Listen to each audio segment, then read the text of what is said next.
নদী শাসনের সবচেয়ে বড় ও আইকনিক প্রকল্পগুলোর একটা হলো ফারাক্কা। ফারাক্কা বাঁধ শুধু বাংলাদেশের উপরই বিপর্যয় ডেকে আনেনি, ভারতও এর দীর্ঘমেয়াদী প্রভাব প্রত্যক্ষ করতে শুরু করেছে।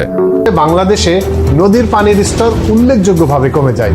শুকনো মৌসুমে উত্তর পশ্চিমাঞ্চলের কৃষিকাজে দেখা দেয় পানি সংকট। ফারাক্কা বাঁধের কারণে বাংলাদেশের উত্তরাঞ্চলের প্রায় 2 কোটি মানুষ সেচের পানির অভাবে ক্ষতির মুখে পড়েছে। একই সাথে দক্ষিণাঞ্চলের প্রায় 4 কোটি মানুষ এবং ওই অঞ্চলের 1/3 জমি সেচের পানির সংকটে ভুগছে। এটি কেবল পরিবহন খরচ বাড়ায়নি, বরং দুই দেশের ব্যবসার গতিতেও বাধা সৃষ্টি করেছে। তিস্তা, পদ্মা, যমুনা শুকিয়ে যায় নদী, আমাদের প্রাণ প্রকৃতিতে একতরফা পানি চুরি। নদী মরে, মাঠ ফাটে, উজানে হয় বাদ, শত্রু সৃষ্ট এই বিপর্যয় রুখতে আবার হোসা।